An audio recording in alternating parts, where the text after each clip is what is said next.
aquilo que entendemos é que a ciência de dados é a nova linguagem que permite entender o mundo. E se quisermos que o entendimento do mundo seja partilhado por todos os cidadãos, o acesso a essa formação tem que ser democratizado, tem que ser alargado, não pode ficar um exclusivo deste ou daquele, nem de matemáticos, nem de engenheiros, como eu costumo dizer. Tem que ser um acesso muito mais aberto para que todos possamos entender o mundo e para que todos possamos também participar na transformação do mundo em função daquilo que queremos e daquilo também que já sabemos. E era só, Sr. Ministro, muito obrigada pela sua presença. Sr. Paulo Macedo, agradeço também sempre a disponibilidade e a amizade que tem com o ISCTE. Ao meu colega Jorge Louçã também agradeço a disponibilidade para falar um pouco sobre a ciência de dados. Bom dia a todos. Queria começar por agradecer à Sra. Reitora a oportunidade para falar um pouco sobre a área da ciência de dados no ISCTE, cumprimentar o Sr. Ministro, professor Manuel Leitor, e cumprimentar também o Dr. Paulo Macedo. Tenho muito gosto em estar aqui hoje convosco. A ciência de dados existe há vários anos no ISCTE como domínio de investigação e mais recentemente como domínio de ensino. É por natureza interdisciplinar, cruzando métodos estatísticos e a aprendizagem automática originária da inteligência artificial para a recolha, armazenamento e análise de grandes quantidades de dados. O ISCTE tem neste momento cerca de 80 alunos a terminar o primeiro ano e, portanto, que no próximo ano letivo estarão no segundo, 80 candidatos a entrar para o primeiro ano da licenciatura, 20 alunos atualmente em pós-graduação e 35 alunos que serão admitidos para o novo curso de mestrado. Quer isto dizer que no próximo ano letivo teremos cerca de 200 alunos em ciência de dados no primeiro e segundo ciclo e estamos apenas no início do ensino da ciência de dados no ISCTE. Esta é para nós uma área com forte potencial de desenvolvimento. Por isso gostaria de vos falar um pouco sobre as novas direções e também os desafios para a ciência de dados. O maior desafio que a ciência de dados enfrenta é, sem dúvida, o do aumento da quantidade de dados disponível. Diz-se que a quantidade de dados disponíveis duplica em cada 2 anos. Esta evolução tem várias razões, como a digitalização da economia e, de modo geral, de todas as áreas da atividade humana. Por exemplo, a utilização de sensores conectados implica o desenvolvimento de dispositivos para gerir estes sensores. IoT é um fenómeno tecnológico gerador de grandes quantidades de dados que devem ser recolhidos, processados e analisados. A privacidade e a segurança é outro dos maiores desafios atuais. Lembremos-nos da falha de segurança descoberta no final de 2019 num servidor localizado na nuvem Google. O servidor continha milhões de nomes, endereços de e-mail, números de telefone e ainda utilizadores Facebook que, devido à falha de segurança, estiveram acessíveis publicamente. São hoje necessários novos protocolos de segurança e nova legislação para a defesa dos consumidores e das instituições, não apenas para a proteção dos dados, mas também para a definição de limites, por exemplo, para determinar até que ponto podem as ferramentas de inteligência artificial tomar decisões em vez dos governantes, dos decisores nas empresas ou em vez dos consumidores. Por outro lado, a ciência de dados enfrenta vários desafios de natureza tecnológica. Um desafio importante é o da automatização de processos.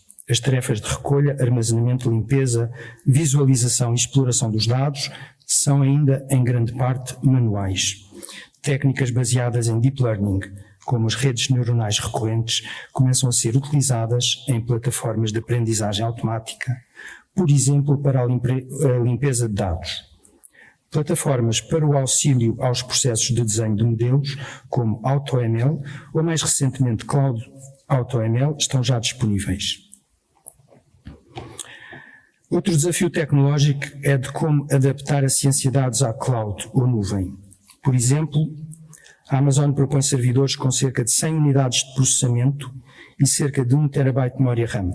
Estes servidores podem ainda ser agrupados em número de centenas, aumentando a capacidade computacional em função das necessidades. Na nuvem são também propostas plataformas para análise de dados, permitindo a aplicação de modelos de aprendizagem automática para análise de petabytes de dados. A capacidade computacional deixou de ser um limite e o acesso a ferramentas de inteligência artificial generaliza-se em plataformas propostas em rede, online. A nuvem dá-nos acesso a uma capacidade de processamento praticamente ilimitada, o que até há pouco tempo seria o sonho de qualquer organização. O aumento da capacidade computacional e o advento dos sistemas embutidos e dos sensores veio dar de novo importância aos procedimentos de aprendizagem há muito propostos pela inteligência artificial. A escalabilidade dos dados nem sempre é possível com recurso a bases de dados relacionais. A existência de grandes quantidades de dados estruturados em rede conduz naturalmente à organização de bases de dados na forma de grafos. Um dos desafios mais importantes em bases de dados e também em teoria das redes é o da representação das redes multinível, em que os desenvolvimentos em hiperredes parecem ser os mais promissores, permitindo relacionar dados de natureza distinta. Blockchain é uma tecnologia que se tornou conhecida por suportar criptomoedas como o Bitcoin. Tem um grande potencial de aplicação para a segurança dos dados. E, finalmente, o desafio da explicação. Para além da gestão de grande quantidade de dados, das questões ligadas à privacidade e segurança e das tecnologias emergentes, a ciência de dados exige uma capacidade interpretativa e explicativa dos dados. As plataformas de IA devem ser transparentes para explicarem processos e decisões. A tecnologia Deep Learning permitiu avanços importantes no processamento de língua natural para dados pouco estruturados. Redes neuronais podem classificar texto, analisar singularidade ou identificar sentimentos em texto. E, finalmente, a integração de dados e de plataformas associadas ao processamento da língua natural e a ferramentas de visualização permitem soluções integradas para as organizações. Os desafios e as direções da ciência de dados que acabei de referir têm vindo a ser identificados nos últimos anos e têm evoluído até à situação que tínhamos no início de 2020. Isto é, até ao início da pandemia Covid. O desenvolvimento das relações sociais com suporte digital, a evolução para uma economia digital e, no caso das universidades, a evolução para o ensino à distância, por exemplo, através de blended learning, isto é, um misto de ensino à distância e presencial, evoluiu significativamente na última década. No entanto, desde março, com o travão à atividade económica e, no caso da universidade, com a impossibilidade de ensino presencial, o trabalho e o ensino feito remotamente ganhou rapidamente maior importância. Uma primeira consequência é um enorme aumento da quantidade de dados que devem agora ser geridos e que estão disponíveis, o que torna ainda mais urgentes os desafios da ciência de dados. No entanto, o fenómeno Covid mostra-nos também como são importantes outros aspectos ligados aos dados. O período de 15 de março a finais de abril, durante um mês e meio, este período foi particular na dinâmica de organização de equipas de investigação. Eu queria-vos mostrar rapidamente este artigo, uma imagem deste artigo publicado no New York Times no início de abril, no dia 1 de abril, aliás, que nos chama a atenção para o processo por que passou a investigação. Alguém apresentou, não importa quem, para o caso, a investigação como sendo uma nova, durante este período, como sendo uma nova corrida às armas, agora biotecnológicas. O que se passou foi absolutamente o inverso. A ciência agrupou-se, criou redes informais de colaboração internacionais com total abertura para as mais variadas contribuições e com foco único, o de conter a pandemia.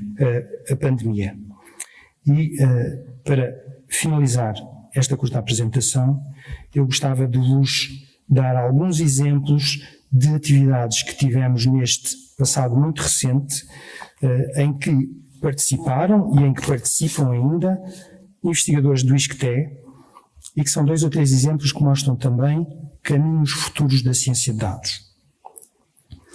O primeiro tem a ver com modelos de simulação. O desenho de cenários e as previsões da evolução desses cenários são a base para a adoção de políticas públicas ou para a tomada de decisão das organizações. Frequentemente, os dados são insuficientes ou de má qualidade. Uma forma de ultrapassar esta insuficiência ou a má qualidade de dados é através da realização de simulações em ambientes digitais. Podemos simular o colapso de sistemas, a evolução de ecologias, a instabilidade económica, a propagação de um vírus na sociedade ou ainda os efeitos de políticas públicas para o conter. Frank Dignum, da Universidade de Utrecht, lançou esta iniciativa Agent-Based Social Simulation of the Coronavirus Crisis, em que o objetivo é o de identificar e medir as variáveis que podem ser manipuladas pelas políticas públicas. Trata-se de uma plataforma de simulação em desenvolvimento. E o que é, para mim, particularmente interessante é que se baseia na organização de uma comunidade científica aberta, onde todas as contribuições para melhorar o modelo são bem-vindas e que inclui também, entre muitos outros, alguns investigadores do ISCTE. Os cenários simulados são depois cruzados com os dados da evolução da pandemia e das políticas públicas diferentes em cada país. Quer dizer que os cenários da simulação são validados com dados reais. A plataforma continua neste momento a ser melhorada. Um segundo exemplo é o da participação na comunidade endocoronavirus.org. Esta uma iniciativa mais centrada nos Estados Unidos, nasceu nos Estados Unidos, mas que reúne contribuições de um pouco todo o mundo, que organiza os dados, apresenta e compara e avalia os diversos modelos matemáticos e computacionais na sua capacidade preditiva. Também esta é uma comunidade científica aberta que surgiu espontaneamente em março passado e em que todas as contribuições são bem-vindas. Finalmente, uma última iniciativa, contribuímos para o esforço dirigido por Jeffrey Johnson da Open University do Reino Unido, que num tempo absolutamente recorde desenvolveu e disponibilizou online gratuitamente um curso de curta duração para ser feito durante 2 semanas, portanto um MOOC, sobre Covid-19, pandemia, modelação e política, que pretende explicar e ilustrar a ligação entre dados, modelos computacionais e a tomada de decisão, neste caso para fazer face à pandemia. Esta iniciativa foi realizada no quadro de um projeto suportado pela Unesco, de que o ISCTE faz parte. Para terminar, e pegando nesta situação de Alberto Dias Guilherme, um colega da Universidade de Barcelona que colabora connosco, entre muitas outras pessoas, nos trabalhos atrás mencionados, que diz num tweet recente que num mundo complexo, novos problemas exigem interdisciplinaridade, modelos matemáticos e computacionais desenvolvidos por físicos para lidar com uma crise na saúde criada por um ser microbiológico que sequestra as nossas ligações sociais e que se move connosco ao longo do globo. É tempo de interdisciplinaridade, diz ainda. Acreditamos que os problemas globais só podem ser entendidos com sucesso por equipas interdisciplinares e internacionais. Esse deve ser também o caminho de investigação nas universidades, com a necessária repercussão nos nossos programas de ensino, nomeadamente nos nossos novos cursos em ciência de dados. Como nos explicou a professora Manuela Veloso quando nos visitou há poucos meses atrás no ISCTE, considerando as suas áreas de conhecimento das ciências sociais aos métodos quantitativos, à computação e à inteligência artificial, o ISCTE tem um enorme potencial interdisciplinar. Estamos, pois, no local certo para desenvolver a ciência de dados do futuro. Obrigado.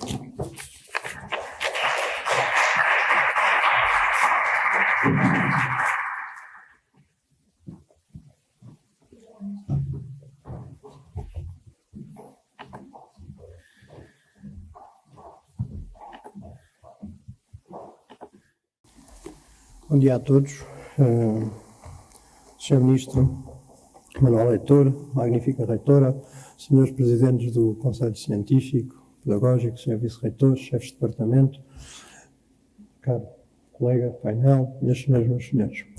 Bom, foi-me pedido para fazer uma apresentação sobre as competências para o futuro. E, enfim, todos os anos há vários estudos sobre isto. Quem segue estas coisas, há várias fontes, desde o Financial Times até às várias consultoras. O que eu vos ia tentar falar brevemente é o que é que nós entendemos que são competências para o futuro, e obviamente estamos a falar de pessoas.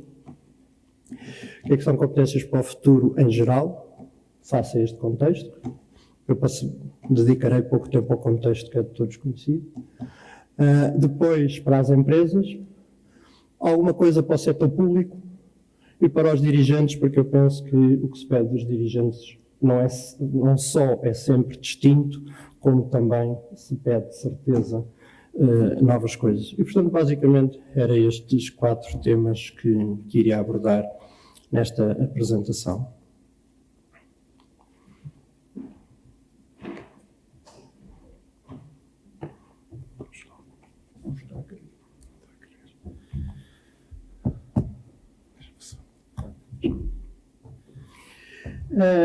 Em termos de contexto, eu tentei pôr ali como é que estávamos há 5 meses e como é que estamos agora. E no fundo, o que nós temos vindo a falar sempre, o que nós falamos é o quê? Por um lado a disrupção e outro lado a aceleração da mudança. E o que tivemos foi uma disrupção na aceleração da mudança. Não é? Porque, quer dizer, a mudança não tem nada de novo e a aceleração também não. Sim. E, portanto, não é desse o aspecto. De qualquer maneira, pareceu-me interessante frisar estes 2 aspectos. Porquê? Porque toda a gente conhece a história, não é?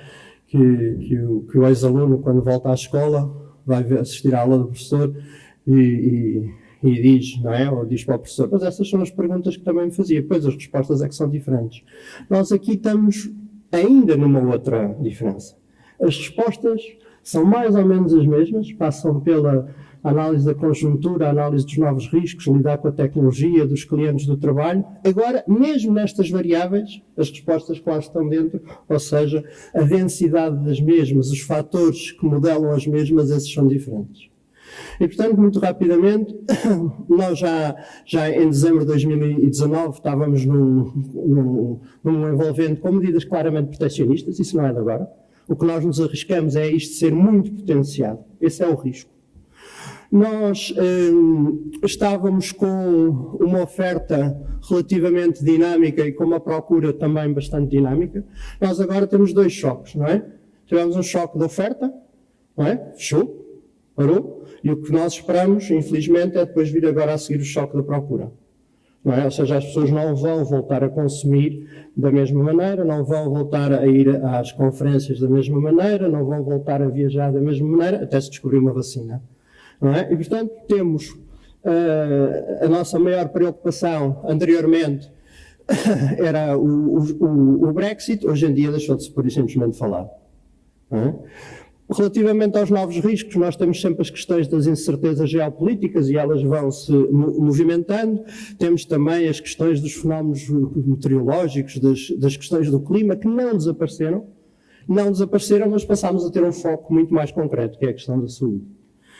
E na própria tecnologia, o que nós temos havia sempre uma procura de inovação, há uma forte procura de inovação, há 5 meses, nos anos anteriores. Não vale a pena dizer que o mundo mudou em tudo, mas a questão é que passamos a ter uma nova ênfase naquilo que não só é a tecnologia, mas também nas próprias empresas. E nas próprias empresas há uma mudança radical nestes meses, sejam, obviamente, os mais fáceis, que são áreas de serviços, sejam as escolas, sejam empresas mesmo industriais.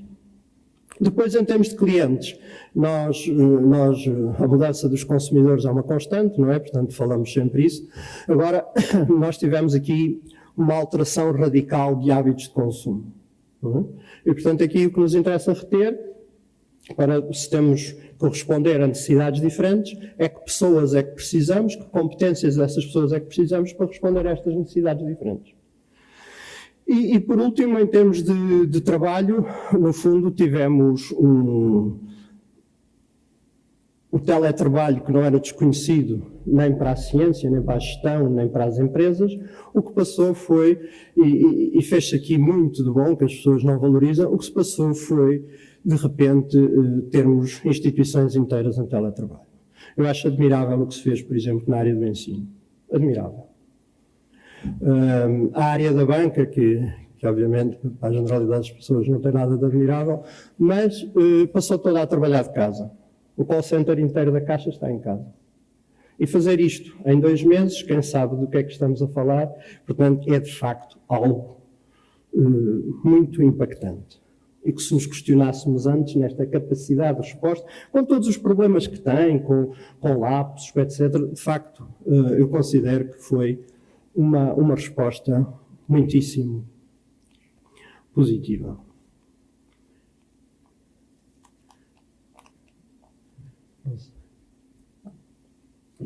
De qualquer maneira, temos uma conjuntura que é caracterizada por quê?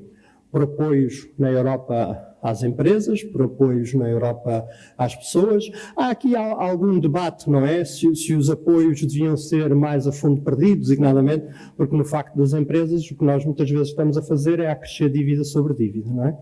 E se de facto não havia de haver instrumentos de capitalização, que aliás estão bastante estudados até por responsáveis governamentais anteriormente.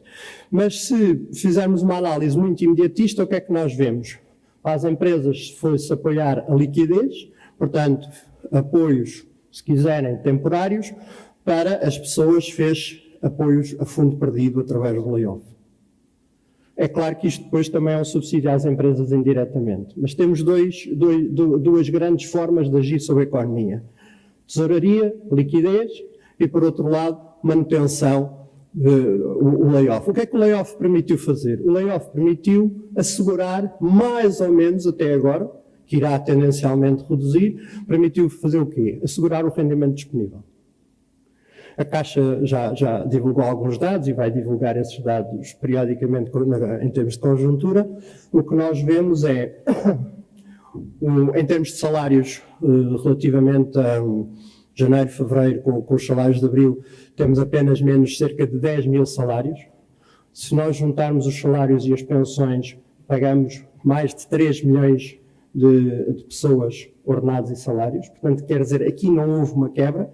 Há obviamente, as pessoas ficam desempregadas, mas essa quebra vai acontecer mais à frente. Até agora manteve-se bastante. E manteve-se bastante o rendimento disponível com outra opção, que é um abaixamento do consumo. E por isso, por exemplo, na Caixa, a generalidade dos depósitos, seja de famílias, seja de empresas, grandes empresas, microempresas, todos os depósitos destas todas as entidades institucionais aumentou. Certo? E, portanto, saber bem o que é que são os impactos macro e como é que isso depois se aplica na poupança e depois naquilo que as empresas querem saber, como é que isso os vai impactar. Mas, enfim, estes estímulos têm alguns limites, não é? Todos sabemos que, por exemplo, se nós temos países endividados, como por exemplo a Alemanha, com 60% de dívida sobre o PIB, ter mais 20 ou 30 pontos em cima de déficit público, ainda ficará a menos de 100, não é? Outros países, como Portugal, Itália e Espanha, ficarão entre os 120, os 150 ou 160. E, portanto, para dizer, obviamente, que, como nós sabemos, não é o ponto de partida para as diferentes economias não é o mesmo. Por outro lado, o contexto em termos de operação das empresas, o contexto de operação das organizações, Até agora, eu diria que tem sido bastante neutralizado. Se quisermos começar do mais macro, o que é que está a acontecer? O que está a acontecer é que temos uma tendência de desglobalização. Ou seja, nunca mais ninguém confiará em produção de todas as suas peças na China. Não é? Não é? Aliás, dizia-me uma vez um empresário, eu em Portugal eu não consigo vender 99% de um carro. Eu só consigo vender o carro. Portanto, se eu tenho 99% das peças produzidas em Portugal, no resto da Europa, na América, etc., mas se me falta um componente, isso põe em perigo toda a cadeia de valor. Aliás, não há maneira melhor de nós, quando falamos muitas vezes na gestão, assim um bocadinho hermeticamente, no supply chain, etc., é vermos esta crise. E, portanto, eu sugiro que se estude muito o que é que aconteceu e o que é que vai acontecer, porque este é um exemplo de supply chain, até, dizia eu, às últimas consequências. Depois temos fatores como o populismo, o proteccionismo, que já existiam, mas que são assoberbados, mas temos outros fatores, não é? Como o isolamento, o fecho de fronteiras, o confinamento, a distância, e eu não estou a trazer isto por serem apenas realidades sociológicas. Eu estou a trazer isto porque, se nós não tivermos uma forte intervenção, haverá uma ameaça clara à evolução do conhecimento. Não é? Porque tendemos... Vocês reparem, por exemplo, há poucas pessoas que ainda não ponderaram muito isso, não é? Os médicos deixaram de fazer qualquer conferência internacional nos últimos 3 meses. Portanto, parou. Das duas, uma, ou nós achamos que aquilo é passeio, ou nós, de repente, vemos que há uma interrupção na parte de formação. Não é? A formação, diria eu, para os quadros nas escolas internacionais, por isso simplesmente parou. Não é? As pessoas, a própria questão do receio de ir à escola ou não ir à escola. E, portanto, ou nós respondemos de uma maneira muito clara a estas questões, que parece tudo muito macro, mas isto afeta a realidade de todas as empresas e todas as organizações de uma maneira bastante micro e de uma maneira que se reflete nos nossos trabalhadores. Nas competências, foi logo aqui, a senhora reitora falou, nós obviamente vamos ter um mundo mais digital. Agora, vamos ter um mundo mais digital com consequências diferentes. O mundo mais digital favorece os takeaways. O mundo mais digital, com a pandemia, dá cabo da rentabilidade de negócios que nunca se fizeram sem ser em massa. A aviação, a restauração, os cinemas, os teatros, as próprias escolas.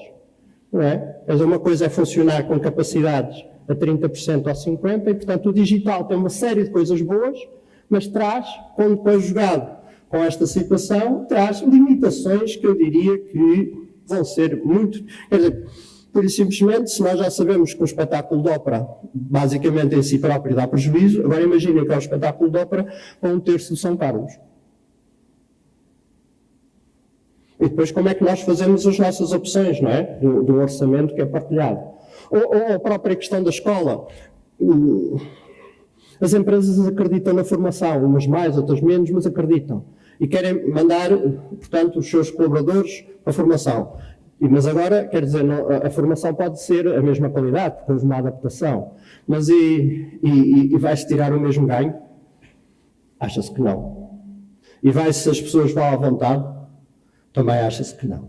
E, portanto, quer dizer, este impacto do mais digital, temos que ver como é que isto se reflete na operacionalidade das empresas e, consequentemente, nas características e das pessoas e daquilo que são as necessidades. E depois, enfim, temos também outras questões que são apenas aceleradas, não é? A cibersegurança não passou a fazer parte das nossas preocupações. A cibersegurança é uma preocupação há muitos, muitos anos. O que nós vimos foi o quê? Em 4 meses, um pico, talvez sem paralelo. Portanto, há questões aqui que não são propriamente totalmente novas. Há umas que são totalmente novas. Que as instituições estão muito treinadas para gerir, para maximizar a sua eficiência. E isso agora é diferente. E, portanto, precisamos de ver como é que esta eficiência é procurada sem ser pela maximização em termos da utilização da capacidade total.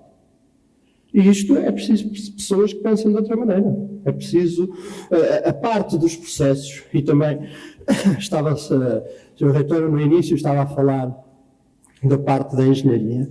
Quer dizer, Nunca foi tão importante a parte da engenharia nos processos dos serviços. Não estou a falar dos processos fabris, porque isso é dado por adquirido, não é? Mas os processos da área de serviços precisam de uma verdadeira reengenharia, precisam de uma verdadeira atenção, que não há um corpo de conhecimento e que não há uma predisposição, quer dizer, não é?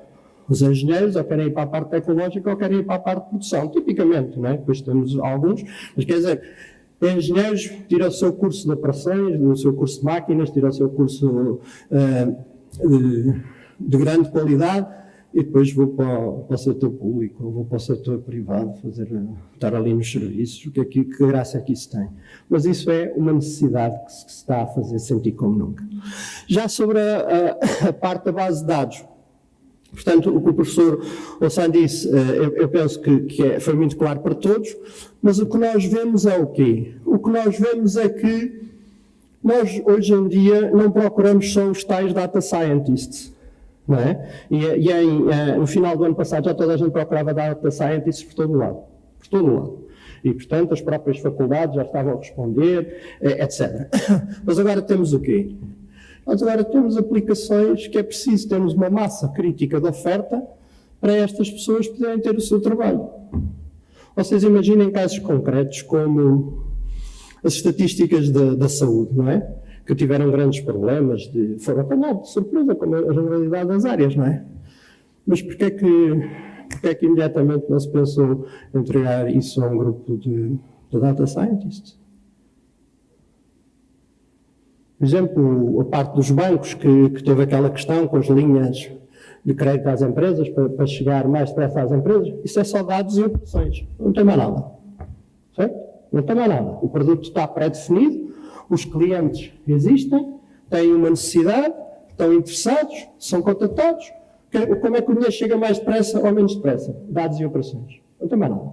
O preço está pré-definido, não é? Temos preço, temos produto, temos place, toda a gente sabe quais são os canais, toda a gente sabe mais ou menos quais são as regras. E então, o que é que nós precisamos? O que nós precisamos é não só de haver os cursos de ciências de dados, mas também nós próprios, no nosso subconsciente, nas organizações, nós precisamos é de um conjunto de especialistas que nos vai tratar disto. E não, digamos, estar sempre a pedir aos que lá estão dentro, faça mais aqui um esforço, trabalhe ao fim de semana e tal, não é? Que é mais ou menos a maneira tradicional. Aliás, em termos de banca, este não será nem que é o único slide sobre banca, acho eu, mas basicamente para dizer as movimentações da banca para sabermos o que é que precisamos das pessoas. Não é? É por causa do que é que vai acontecer nas organizações que depois precisamos de saber que necessidades, que competências é que precisamos dessas pessoas. Este estudo é da McKinsey, eu depois trago aqui uns estudos da McKinsey, da BCG, da Korn Ferry, enfim, de vários, e portanto penso que é do mês passado. E portanto, as 5 ações que se diz que a banca faz, que a banca deverá fazer: o primeiro, inovar. O segundo, digital sales. Reshape physical distribution, obviamente menos locais físicos, onde as pessoas ainda querem menos ir, e mais oferta tecnológica. Create a structure leaner and scalable. Isto está em todos os manuais desde talvez da década de 60. A única coisa é como é que se faz isto nesta conjuntura. E depois o reset, a organização e a tecnologia para a velocidade. Nós precisamos de outro tipo de velocidade. Não é? Porque, de facto, esta crise foi uma crise de velocidade, ao contrário da anterior crise.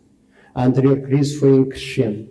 Aliás, na anterior crise, o que é que tivemos? Tivemos primeiro um choque de liquidez. Tivemos um corte do crédito, porque foi cortado o crédito aos bancos. Nós, neste momento, temos um excesso de liquidez ainda na banca em Portugal e em geral. Não é? Portanto, as crises são muito diferentes. Estas crises são muito diferentes. Nós, na crise inicial, foi gradual e depois acentuou-se muito, tendo ali o seu pico em 2013. Não é? Depois só se começou a recuperar o PIB a partir de 2014. Nós agora temos um choque abrupto e, enfim, independentemente de haver... Eu até agora contei mais de 10 casas a fazer projeções relativamente credíveis.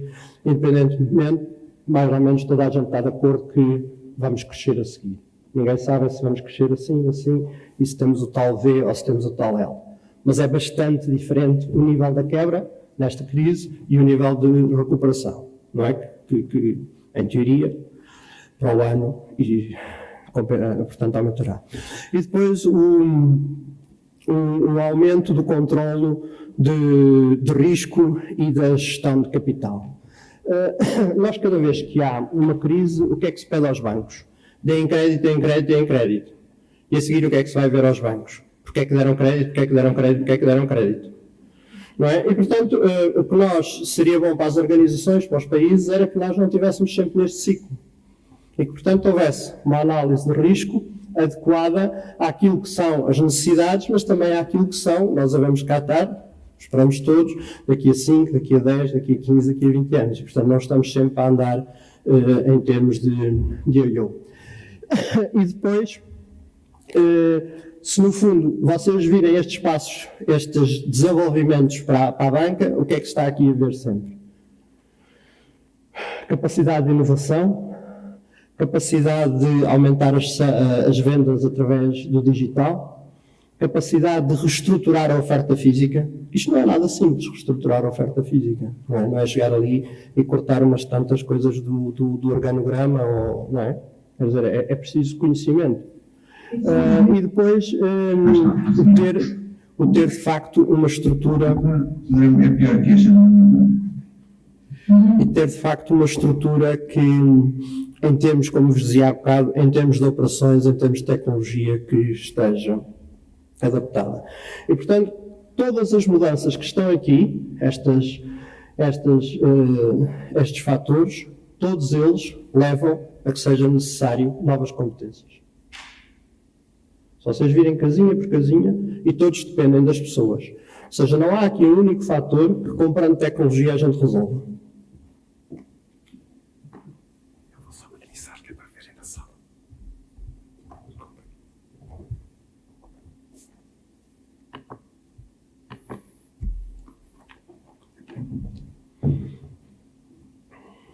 E depois a parte, ali no fim, a parte financeira, que no fundo passa pelas consolidações.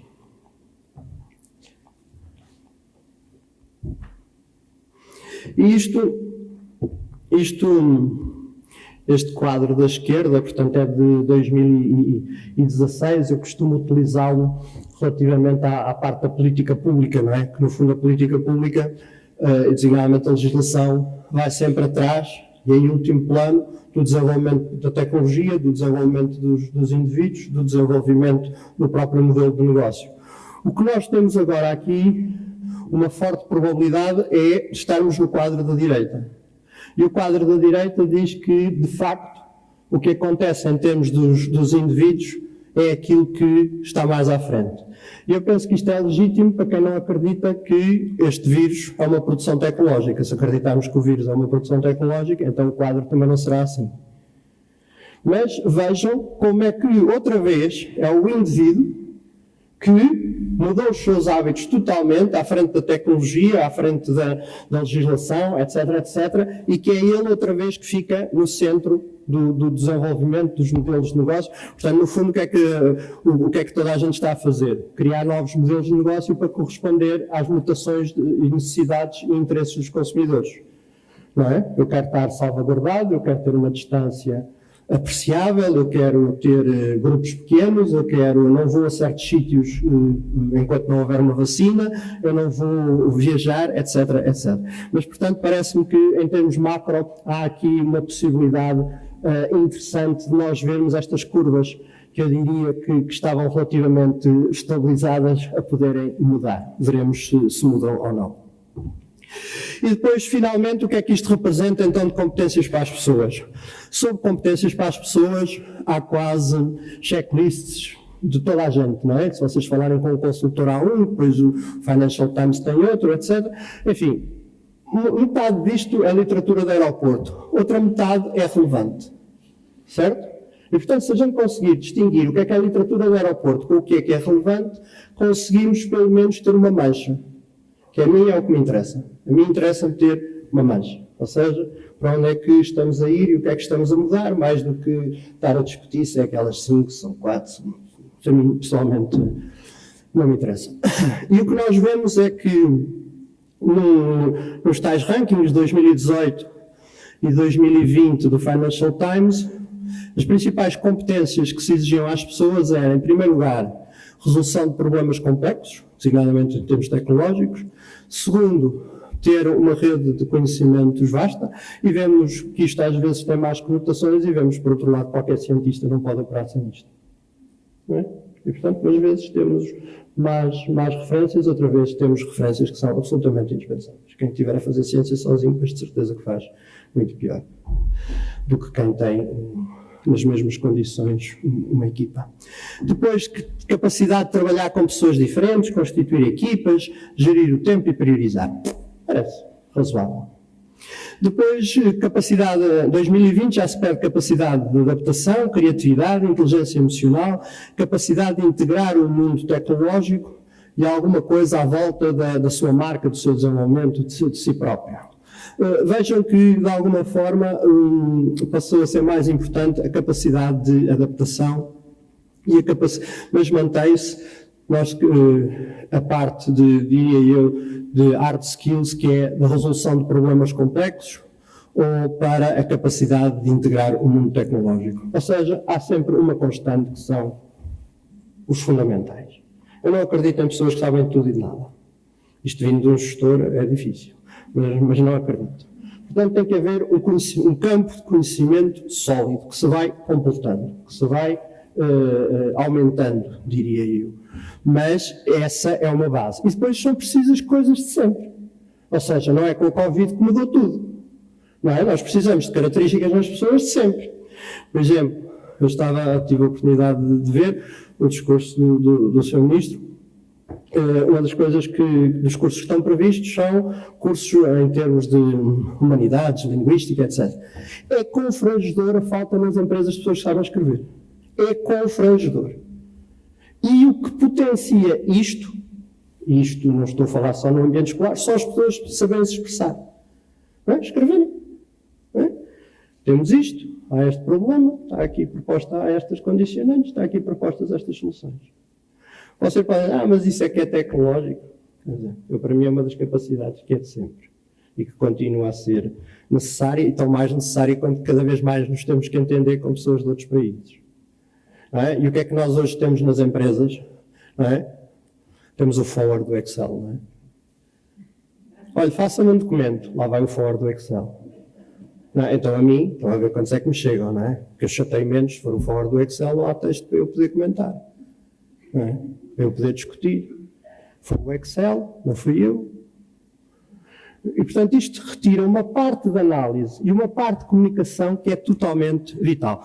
Eu vou-me apressar, que devo já estar no tempo. E depois, no fundo, há aqui outros consultores que nós, pós-crise, precisamos de mais empatia, precisamos de um verdadeiro propósito, precisamos de inovação. Nós próprios pusemos que a gestão de talento, que é sempre falada, mas a parte, diria eu, do reskilling nunca foi tão importante. Por exemplo, a Caixa Geral de Depósitos, portanto, tem um programa de redução de pessoas aprovado com a União Europeia, e, portanto, teve que reduzir, se não me engano, 500 pessoas o ano passado e tem que reduzir mais 400. Nós, nestes 2 anos, recrutámos 200. O nível de habilitação das que recortamos com o nível de habilitação das que saem é, obviamente, totalmente distinto. Aliás, para dizerem, para esta sessão, eu fui ver quem é que nós estamos a recortar. Das 200 pessoas, mais ou menos, quem é que estamos a recortar. Estamos a recortar cerca de 30%, 40% para o IT, sendo que no IT temos figuras como vários técnicos de sistemas, temos vários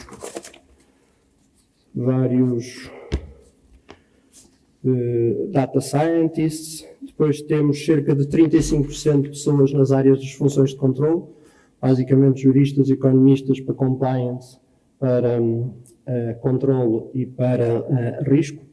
Depois temos também com recrutamento para os gabinetes de validação de modelos e temos gabinete e recrutamento para a nossa parte de Analytics. Portanto, este é o perfil. E depois temos alguns comerciais que temos que recrutar. Porquê? Porque em zonas do interior onde nós estamos, portanto, as pessoas têm que ser renovadas, não é como em Lisboa, que obviamente há uma capacidade de substituição.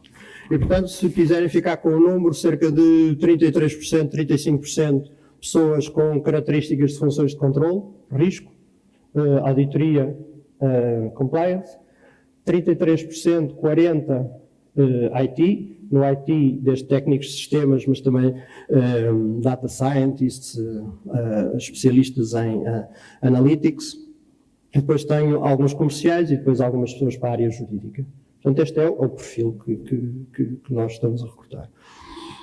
E, obviamente, estamos a dispensar pessoas mais velhas, que têm menos habilitações, como é a estrutura toda da sociedade portuguesa.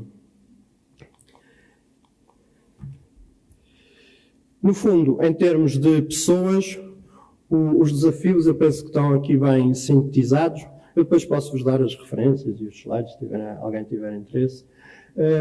Relativamente às pessoas, o que é que nós precisamos? Precisamos que trabalhem naquilo que se chama aqui o right source, ou seja, que trabalhem eficientemente com uma distribuição entre tecnologia e a própria pessoa, não é? Por exemplo, o contact center funcionar todo a partir de casa. É relativamente ousado, não é? Será banal, daqui a mais um mês ou dois, mas quero dizer. O right site, ou seja, estarmos num ambiente em que nos sintamos seguros, o que antes propriamente não era uma preocupação. Agora, é preciso, quando a gente fala de atrair talento, eu não tenho dúvida nenhuma que na parte da atração de talento vai estar, se nós temos um ambiente seguro ou não, e se pode trabalhar em teletrabalho ou não. Não tenho dúvida nenhuma que em termos daquilo que das pessoas que nós vamos querer recrutar, vai haver 2 novos pedidos de, não é só se tem acesso à tecnologia e formação, mas estes 2 novos pedidos. Depois, de facto, o right size, tem a tal eficiência, o right shape e depois também a parte do custo. E finalmente os right skills, que no fundo é esta aqui a nossa sessão.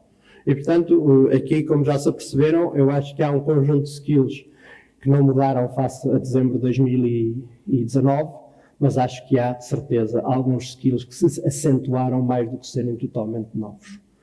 E isso é importante poder-lhes responder. E isto será indispensável porque tem aqui 2 autores, um da Fundação da Universidade de Getúlio Vargas, que eu gosto de citar, já conheço isto há um tempo, mas gosto de citar, que, no fundo, a empregabilidade vai depender cada vez mais de quê? Das competências e do tal reskilling, também do upskilling, mas muito do reskilling, da tal rede de relacionamentos, de facto se eu consigo cooperar em rede ou não, isso que já falamos há 20 ou 30 anos, cada vez é preciso ser mais demonstrável, e o conhecimento, de forma a quê? A sermos nós que temos o arbítrio da nossa carreira e não serem sempre outros. Não é? E é isto que gera a nossa empregabilidade. São estes. Depois a gente pode sempre pôr mais um, menos um. E depois aqui também outra definição que a empregabilidade depende da nossa aptidão para aprender. E eu penso que isso, por exemplo, nestes 2 meses tem-se testado muito isso. E tem vindo ao de cima que os portugueses vão se desarrascando, mas precisam de, claramente, um corpo teórico, precisam de estar preparados, desde em termos de estudo de caso até às hard skills e também, como já vimos, muitas das soft skills que são necessário manter. No setor público, nós achamos que há algumas diferenças nas empresas. O setor público as empresas públicas têm uma maior dificuldade em inovar, em aumentar a sua produtividade. Porquê? Porque muitas das vezes não têm concorrência. Não é? Os fatores que induzem os aumentos de produtividade e inovação, basicamente, são muitas das vezes os clientes, a concorrência, e muitas entidades não têm isso. Portanto, características da parte dos empregados, dos colaboradores, da função pública, dos seus dirigentes, passam muito por resiliência, o maior sentido de urgência e conseguir-se posicionar. E depois também, um segundo ponto que eu também gosto de estudar, que é a parte da governance. Portanto, se quiserem, em termos de produtividade e governance, parece-me que há especificidades aqui. E, portanto, em termos de governance, é mais difícil haver um curso muito estruturado, ninguém tenha dúvidas que é das coisas que mais precisamos. Ninguém tenha dúvidas. Não é? Ninguém tenha nenhuma dúvida. Depois, no fundo, é preciso haver algumas características pessoais que se mantenham. Por exemplo, no setor público, eu gosto, e fora do setor público, é preciso um dirigente ser curioso e ousar, não é? E não ter sempre aquela questão que not on my shift. Não é? Porque acabei de levantar ondas. Não é? E esse conservadorismo não é propriamente um curso, não é? Esse é algo que se aprende. Depois, portanto, mais uma série de competências, ser visível, usar o relógio de várias velocidades, que é interessante, não é? Os gestores costuma-se dizer que têm que ter um método de análise de números com várias dimensões, não é?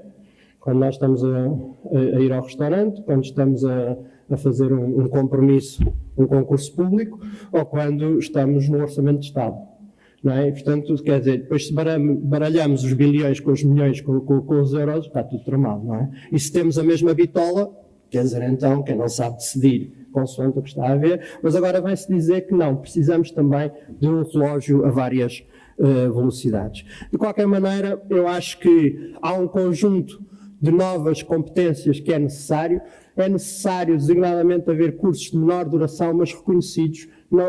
As pós-graduações têm um papel importante, mas os colaboradores querem também ter algum tipo de selo e, portanto, estão disponíveis para estudar se também tiverem essa parte do reconhecimento.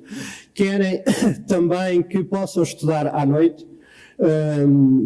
A quantidade de pouca oferta de cursos, diria eu, nas áreas jurídicas, nas áreas das matemáticas, etc., à noite é reduzido e deve ser desenvolvido e, portanto, deve haver um conjunto de novas competências e um conjunto de competências diferentes. Eu não acredito que vá ser tudo diferente, mas os consumidores desta vez tomaram a iniciativa e condicionam totalmente aquilo que as organizações estão a fazer. Puxam pela tecnologia para servir os novos modelos de negócio e isto lança desafios a quem é dirigente e a quem está nas próprias empresas em termos de ritmo, em termos de agregação e em termos de se predispor a que, no fundo, esta crise vem dar, consubstanciar e materializar aquilo que nós sempre dissemos que é preciso voltar à escola. Muito obrigado.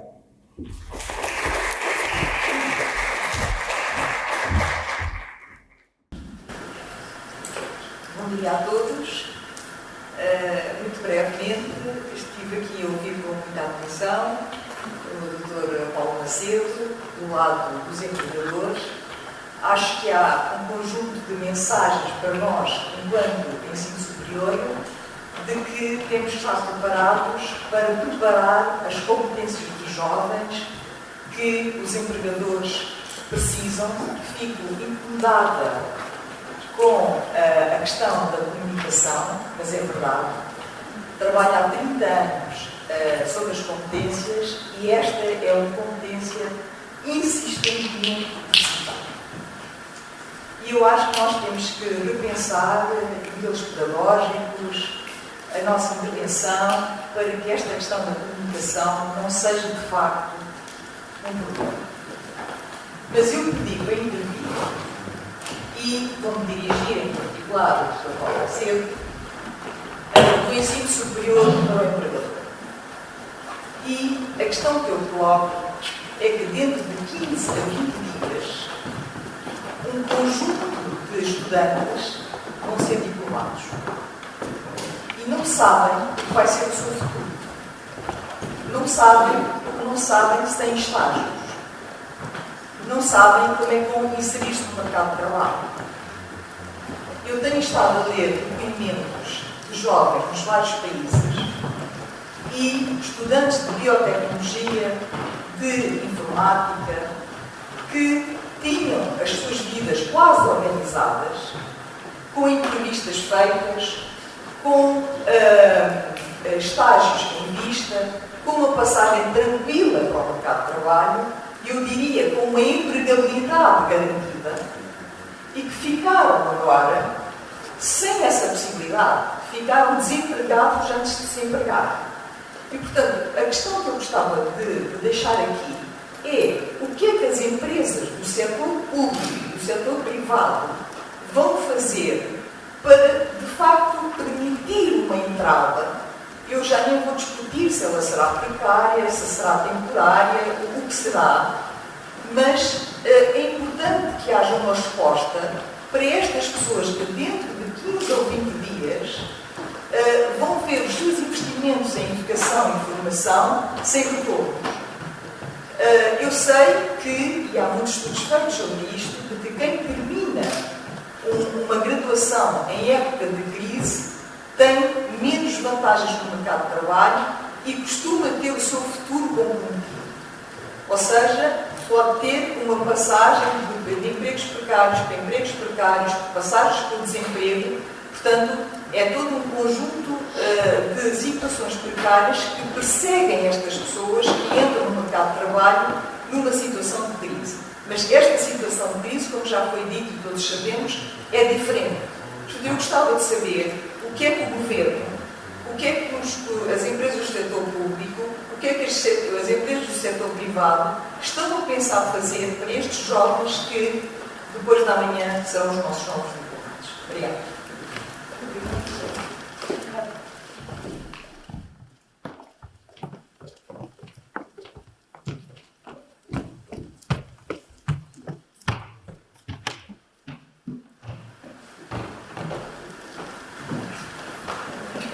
Muito bom dia. Eu venho aqui partilhar convosco a experiência que temos tido nos últimos 2 meses no âmbito do IPPS, o Instituto para as Políticas Públicas e Sociais, uma entidade participada do ISCTE que tem como missão contribuir para a qualidade das políticas públicas, seja através da formação, seja através do debate. Uma parte importante da atividade do IPPS tem a ver com a formação de quadros e dirigentes da administração pública, de resto é esse o âmbito da nossa intervenção, e aquilo que aconteceu nos últimos meses foi surpreendente do nosso ponto de vista, ao sermos obrigados a transferir as nossas formações para o online. A procura por parte de dirigentes da administração pública da nossa formação triplicou. Portanto, estamos neste momento com fortes restrições do lado da oferta para conseguir dar resposta a esta procura por parte dos dirigentes da administração. Isto chama-nos a atenção para algo que é a forma como a oferta que estávamos a ter no âmbito dos FOGETs e CAGEPs, que são os programas formais que os dirigentes estão obrigados a frequentar.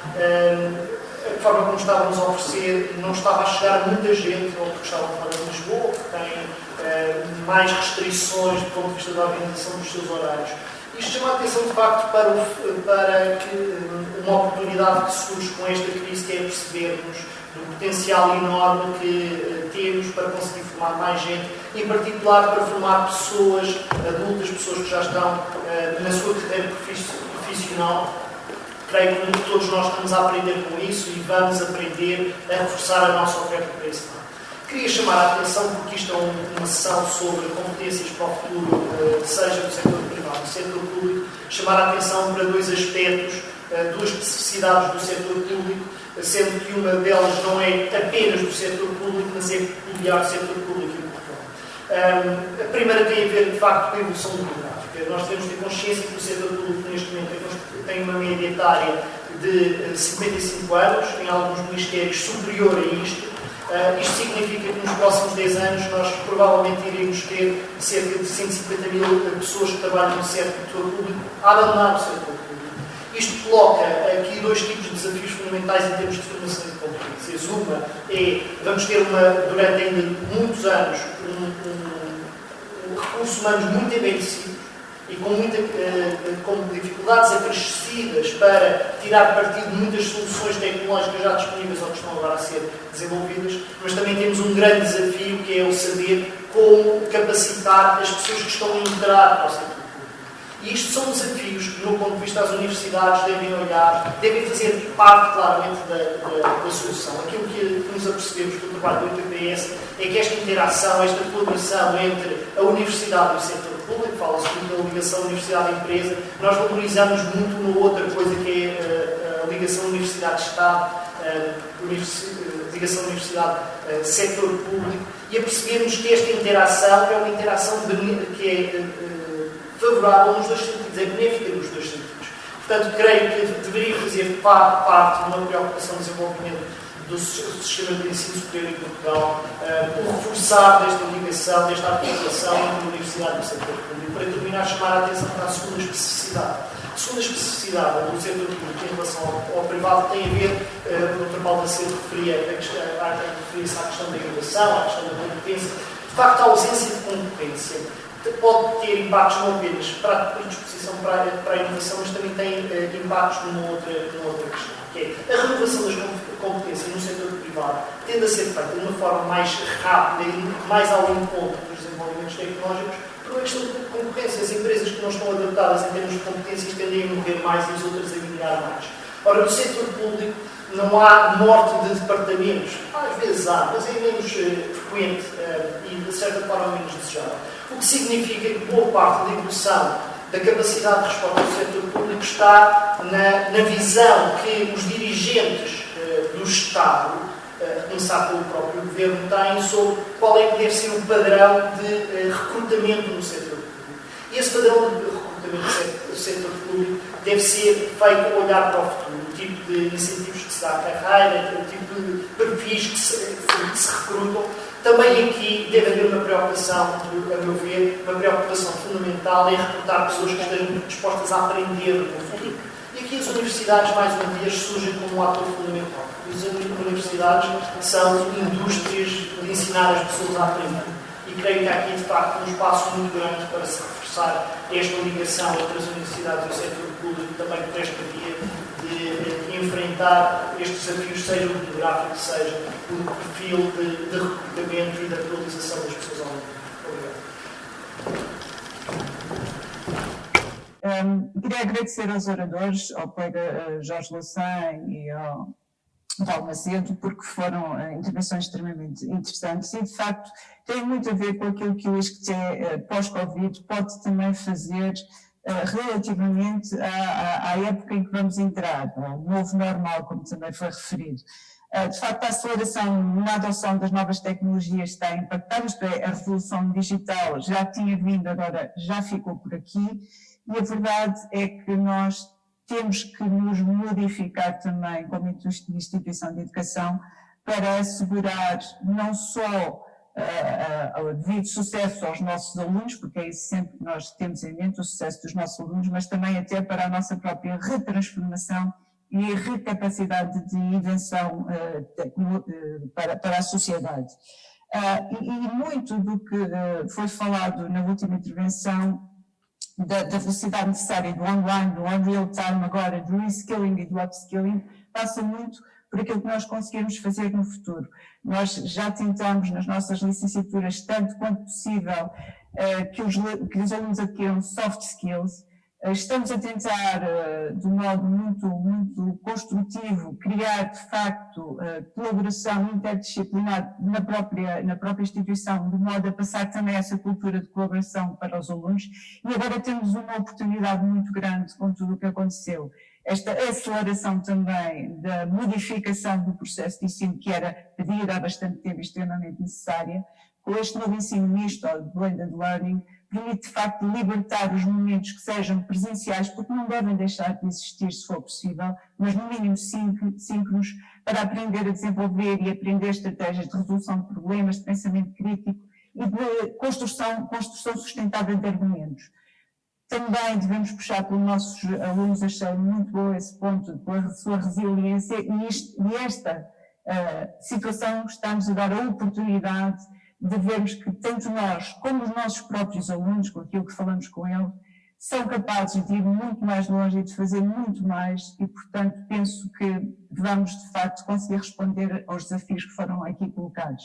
E, finalmente, muito rapidamente, na próxima vaga de licenciados no nosso país e no mundo, mas principalmente no nosso país, que são cerca de 80 mil licenciados que saem todos os dias, com a recessão económica em que estamos, vai ser muito necessário prepararmos a muito curto prazo, já no próximo ano, a ideia dos cursos curtos, dos cursos avançados, das microcredenciais, que permitem qualificar e requalificar os licenciados e enriquecer os seus portfólios, e tão importantes vão ser para a sua integração no mercado de trabalho. Okay. Acho que estamos prontos para este desafio e estou muito contente do esforço que temos vindo a fazer.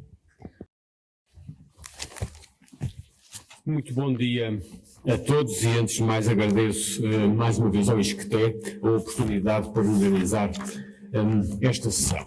De facto, vivemos um tempo de crescente ou de açarada incerteza, como aqui ficou tão claro, mas há algumas certezas neste período que a todos nos apanhou. E essa certeza está certamente a ver com a centralidade das pessoas, com a centralidade das competências e certamente que pessoas e competências exigem a presença e a interação física das pessoas. Ao longo dos séculos, sabemos que houve muita utilização de tecnologia, felizmente e bem, mas sabemos que não conseguimos conceber nenhum sistema de ensino-aprendizagem sem ser com a interação física das pessoas. E esta ideia das instituições de ensino superior e dos campi, que remota, como sabemos, ao século V antes de Cristo, em alguns campos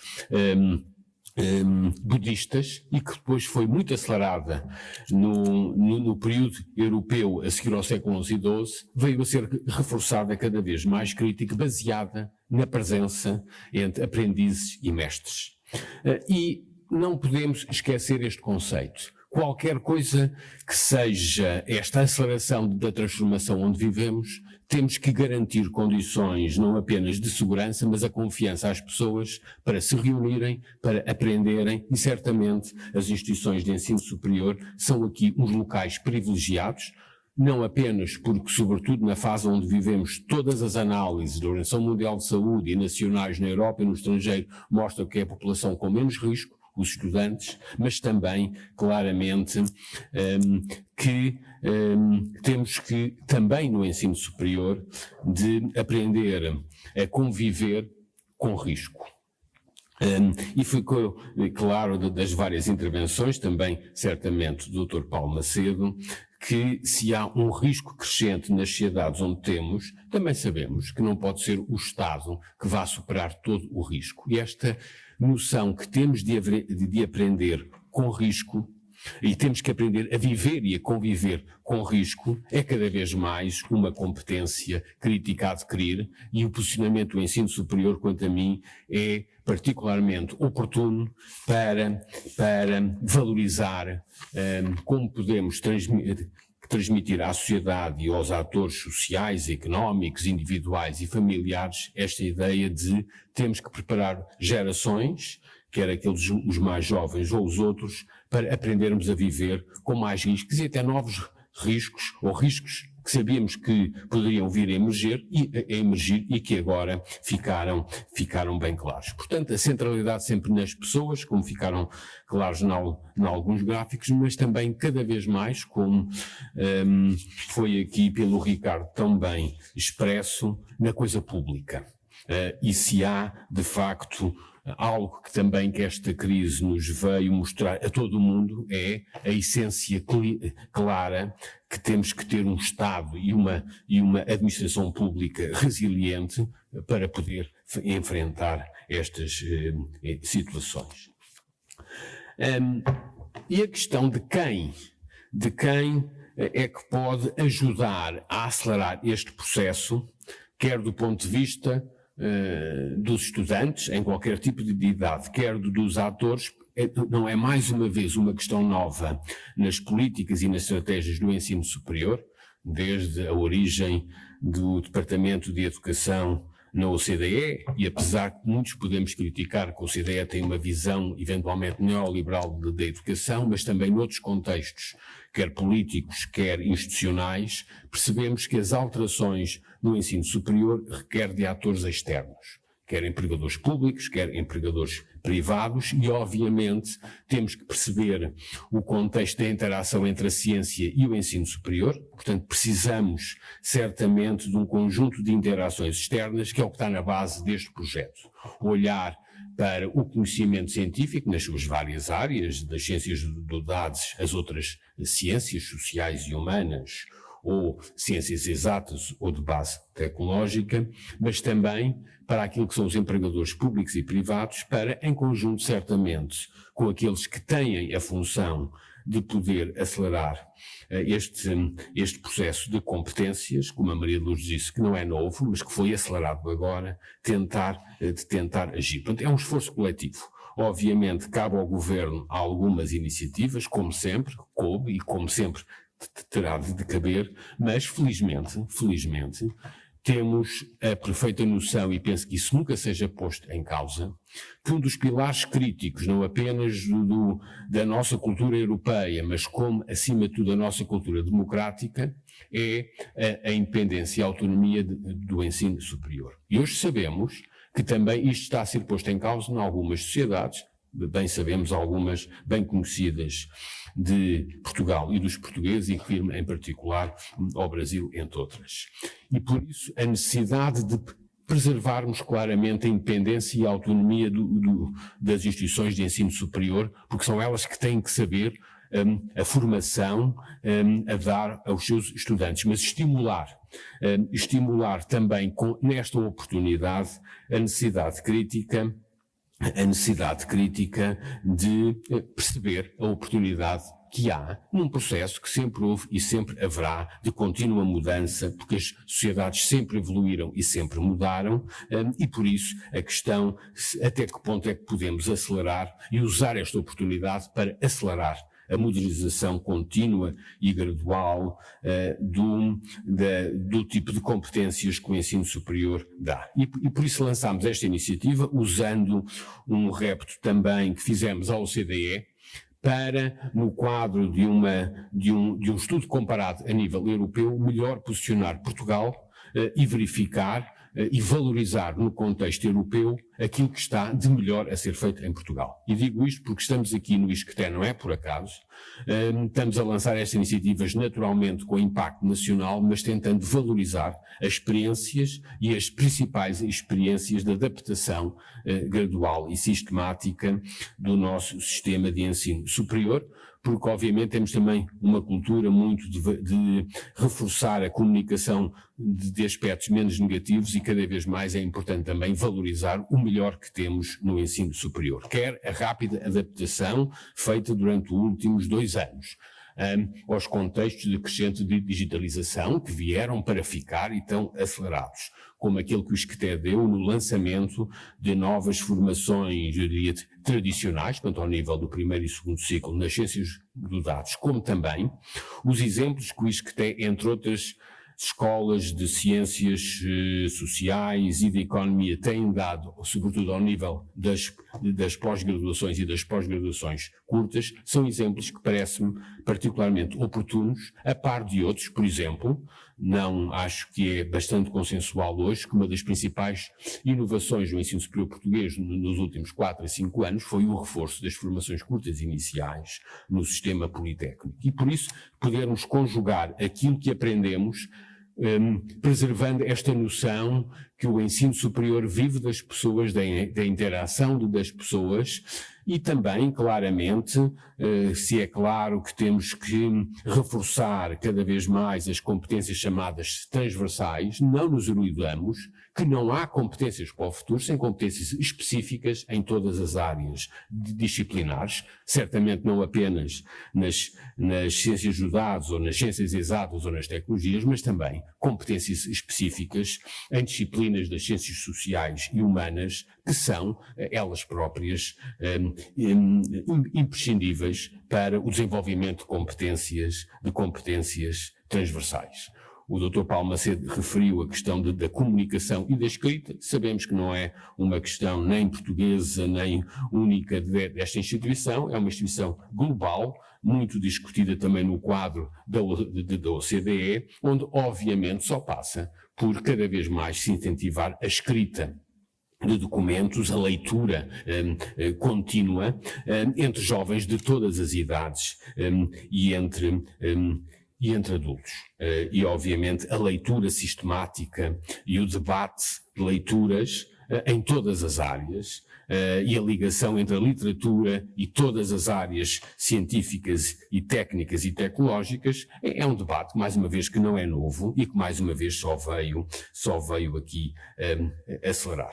Mas, portanto, esta pergunta de quem e da necessidade intrínseca de trazer atores externos, quer do campo da ciência, quer do campo do emprego público e privado, para este debate dentro do ensino superior, eu diria mais uma vez, não é novo nos últimos 40 ou 50 anos em Portugal, mas é sempre presente e atual que o debate e a evolução do processo de desenvolvimento de competências e o desenho dos cursos tem que ser feito com atores externos. A outra parte da pergunta do quem, a quem é que isto se destina, é hoje mais importante do que nunca, quer como a Fátima Betancourt aqui também referiu um dos públicos-alvos e o Dr. Paulo Macedo, assim como o Jorge Louçã também referiram. Nós temos hoje um leque felizmente mais diversificado de públicos aptos a acederem ao ensino superior. Não nos podemos esquecer que este ano letivo é o primeiro ano na sociedade portuguesa democrática e não democrática que temos 50% dos jovens com 20 anos a participar no ensino superior, e se tínhamos há 5 anos atrás apenas 40%, não nos podemos dar por contentes por termos aumentado esta fração. Sabemos que temos, por um lado, uma pressão demográfica grande. Se hoje temos 112 mil jovens com 20 anos em Portugal, teremos em 2030 sensivelmente 85 mil a residirem, se nada for feito, e temos obviamente, como o Ricardo aqui também referiu, uma população quer no setor público, quer certamente no setor privado, mais envelhecida. E por isso podemos certamente, e penso que este exercício exige-nos claramente segmentar estes públicos em diferentes níveis. Por exemplo, os mais jovens, entre, eu diria, os 18 e os 23 anos, aqueles que concluíram o ensino secundário, e aí também, naturalmente, o papel crítico do ensino superior em possibilitar a redução contínua e gradual do esforço coletivo em Portugal para reduzir o abandono precoce e para cada vez mais jovens entrarem no ensino superior, e aqui não posso deixar de uma palavra de reconhecimento ao esforço que o ISCTE também está a fazer, nomeadamente na zona da Grande Lisboa e no eixo Lisboa-Sintra, para que isso venha também a acontecer de uma forma clara. E aí, claro, que a diversificação do sistema de ensino superior, não posso pedir tudo ao ISCTE, mas a diversificação do ensino superior é perfeitamente crítica, como vimos nos últimos anos, onde efetivamente o nosso aumento e a penetração nos jovens foi feita sobretudo e muito bem pelo ensino politécnico, criando elementos de confiança novos entre, sobretudo, os mais vulneráveis e o ensino superior, mais uma vez com o auxílio imprescindível dos empregadores. Mas depois temos a faixa dos 23 ou 35 anos, que é daquela faixa que a Fátima aqui também referiu, que temos naturalmente dois subgrupos, aqueles que já têm o ensino superior e, portanto, estão à procura do primeiro trabalho ou dos primeiros trabalhos, e aqueles que ainda não têm ensino superior e que podem ter uma oportunidade. O Governo, como sabem, está a preparar um plano de estabilização social e económica, onde esta faixa é particularmente crítica, e a nível europeu temos até ao final do ano a preparação do plano de recuperação económica, onde efetivamente os jovens entre 23 e 35 anos, aquela geração que se diz que vai enfrentar a segunda crise no seu período mais inovador e criativo, é particularmente crítica, quer no acesso à pós-graduação, mas quer, obviamente, à colaboração e ao emprego em arranjos colaborativos que vão ser cada vez mais críticos.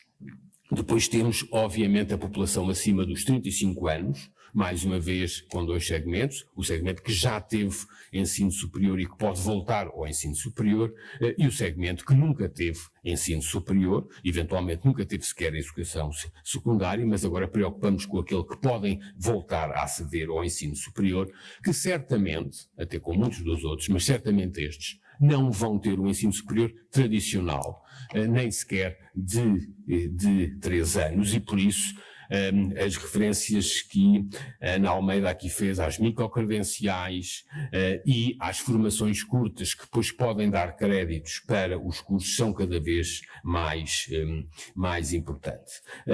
E é neste balanço, usando, eu diria, a oportunidade que estas crises aceleradas no tempo nos dão, que podemos, quanto a mim, reforçar o posicionamento do ensino superior na sociedade portuguesa, desde que assumamos de uma forma clara que tem que ser presencial.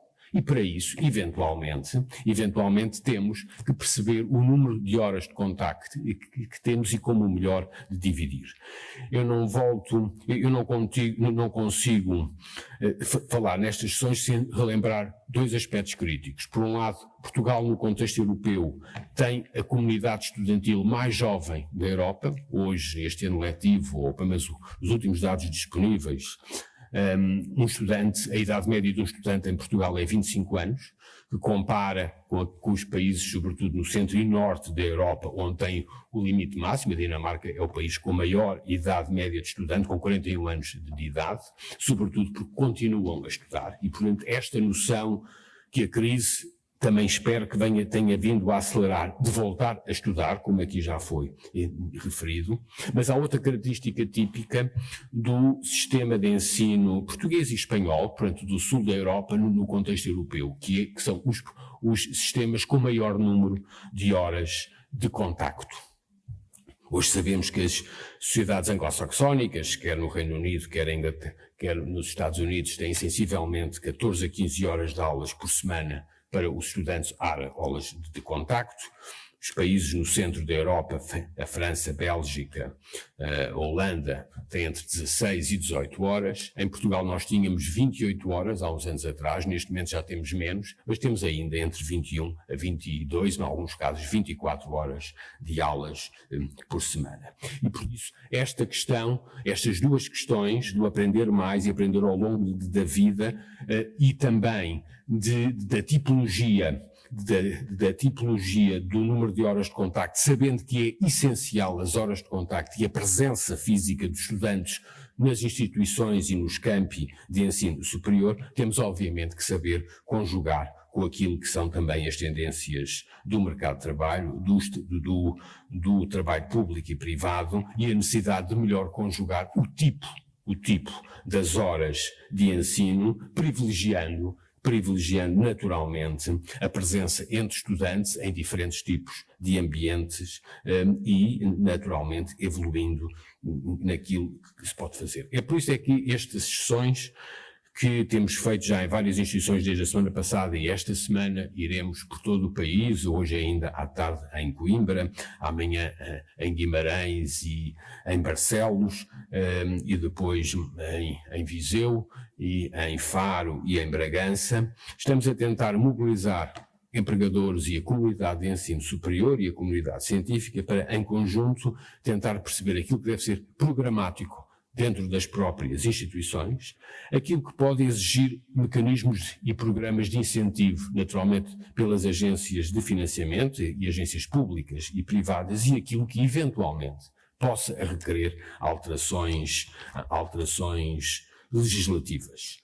Nós sabemos que, obviamente, a oferta, sobretudo das formações com docentes a grau, está felizmente sujeita à acreditação em Portugal e todos nos devemos orgulhar por termos conseguido no coletivo de criar uma agência de acreditação independente, totalmente independente, como um caso único na comunidade e na sociedade portuguesa do setor político. Eu não tutelo a agência de acreditação, mas obviamente também isso não pode ser uma desculpa para a agência de acreditação ficar mais dependente ou das instituições de ensino superior ou de outras questões. E, portanto, temos que garantir que esta oportunidade de modernização que a crise veio suscitar é também usada para modernizarmos as relações entre a agência de acreditação, as instituições de ensino superior e a Direção-Geral do Ensino Superior, e mais uma vez, e até retomando aquilo que o Ricardo disse, percebendo que a acreditação que só pode ser feita com a avaliação tem que ser totalmente independente da regulação do sistema. E sabemos que, quer a nível nacional, quer a nível europeu, há ainda uma dúvida constante e gradual dos limites da acreditação versus a regulação do sistema. Sabemos que a agência não compete regular, compete apenas acreditar com base em avaliação e, por isso, temos que perceber aonde é que estes limites eventualmente falharam nos últimos anos. Hoje, mais uma vez, nos podemos orgulhar de já termos conseguido mostrar que temos uma agência de acreditação independente, que obviamente não pode, como qualquer outra instituição pública ou privada, usar a burocracia para impor elementos de eventual regulação. Naturalmente, e acabo com isto, o repto que fizemos à OCDE e à Comissão Europeia para apoiar este projeto foi certamente, como disse, antes de mais, para valorizar Portugal na Europa e no mundo, valorizar as melhores práticas que estão já em curso e em pensamento em Portugal, e por isso, mais uma vez, estamos no ISCTE, porque sabemos que aqui é um caso claro de boas práticas, e agradeço mais uma vez a todos aqueles que se têm envolvido, mas também é para garantirmos que temos sempre um contexto internacional e europeu, como não podia deixar de ver. E digo isto porque, de facto, dos slides do Dr. Paulo Macedo, esse aspecto é trazido e é até apresentado de uma forma curiosa como um limite ou como um eventual obstáculo externo ao conhecimento, que é a eventual redução das cadeias de fornecimento de logística pode vir a originar movimentos que sabemos que estão presentes em várias partes do mundo, que levam ao fechamento das sociedades. E isso, acho que Portugal na Europa tem mostrado sempre um sentido de grande abertura, e por isso as nossas instituições de ensino superior têm que estar cada vez mais referidas, valorizadas e a atuar num contexto europeu. Temos na Europa um processo, ainda está no início, de evoluir daquilo que foi os últimos 30 anos da mobilidade de estudantes e de investigadores para os chamados consórcios europeus, ou as redes europeias de universidades e de instituições de ensino superior, que a perspectiva era evoluir para o recrutamento conjunto de docentes e investigadores e depois os consórcios efetivos a nível europeu, passa efetivamente pela experiência que já estamos também a começar a ter de graus conjuntos e de uma articulação certamente a nível europeu. Sabemos que este é um desafio talvez o mais importante para o ensino à distância e a presença de estudantes, sempre reforçando a mobilidade no contexto europeu de estudantes, docentes e de investigadores e o tipo de competências que se adquire pela troca e pela presença de diferentes culturas, mais uma vez sem limitar a presença física das pessoas nas nossas instituições e atraindo sempre que possível estudantes. Mas neste contexto, a internacionalização, que vai ser certamente afetada, do ensino superior, tem que também ser um ponto-alvo. E não nos podemos iludir com uma adoção precoce de práticas que estão a ser valorizadas ou promovidas por grandes instituições a nível mundial, quer no Reino Unido, quer em algumas grandes universidades norte-americanas. Obviamente tem o seu próprio contexto e refiro-me aos anúncios recentes, quer da Universidade de Cambridge e em parte o Imperial College em Londres e as grandes universidades americanas estão a fazer do próximo ano letivo ser todo à distância. Este é uma ilusão para aqueles que não estão nessas grandes instituições, que se posicionam, obviamente, no mundo próprio. Por isso temos que fazer exatamente ao contrário e ser muito ativos, que isso não é o ensino superior para aqueles contextos de elites, sobretudo asiáticas, e por isso temos é que presenciar como é que nos diferenciamos no contexto europeu, certamente, e nacional, e percebendo, efetivamente, como é que o ensino superior em Portugal pode apresentar também uma estratégia própria, sempre no contexto europeu, valorizando a presença. Certamente a tipologia de aulas que deverá ser adequada, assim como a tipologia das formações, sobretudo num período de grande crise e esperemos de rápida recuperação económica, mas que vai certamente exigir processos de acreditação e de valorização de formações que podem ter que se adaptar rapidamente. Mas, portanto, agradeço mais uma vez a presença de todos e mais uma vez a necessidade intrínseca de reforçar, valorizar e as experiências do ISCTE, que tem sido único, nunca repito, e a professora Miriam Júlio sabe bem, o ISCTE é a única instituição de ensino superior a nível nacional que tem mais de metade dos estudantes em pós-graduação. Isso deveu-se à rápida inovação que soube aproveitar, sobretudo de formações curtas, que podem ser acreditadas para formações com docentes a grau, em áreas particularmente estratégicas para os empregadores públicos, como aqui se viu, e privados, e que temos que usar estas experiências, valorizá-las no contexto nacional e internacional, e por isso estamos abertos a todas as sugestões, porque acho que é um tempo de ação. Abrimos este processo de reflexão há 2 ou 3 semanas, mas para podermos agir ainda há tempo do próximo ano letivo, no quadro deste plano de estabilização social e económica, que tem que atuar já do princípio de junho até aos próximos meses e depois adaptarmos-nos de uma forma particularmente importante ao plano de recuperação económica que a Europa está a planear lançar no outono. Mas não há a possibilidade de perder tempo nos próximos 2 ou 3 meses. É a mensagem que também passo e acho que são particularmente importantes para as instituições de ensino superior, porque se nos países ricos, ou nos países muito ricos, ou nas instituições muito ricas, se afirma que o próximo ano letivo será à distância, a situação social e económica onde nós vivemos tem que ser de imediata ação e usar os meses de junho e julho e agosto para também nos adaptarmos melhor para aquilo que pode ser uma recuperação económica a nível europeu. Mas concluo sempre agradecendo ao ISCTE e a todos aqueles que têm participado neste debate e não hesitem em sugerir mais e melhores intervenções, quer públicas, quer privadas. Muito obrigado a todos. Encerramos assim esta sessão. Muito obrigada a todos, os colegas aqui presentes, os colegas também lá em casa, e certamente isto é apenas o início de um processo de muito trabalho e de envolvimento de todos na inovação na área do ensino. Muito obrigada, bom trabalho e até logo.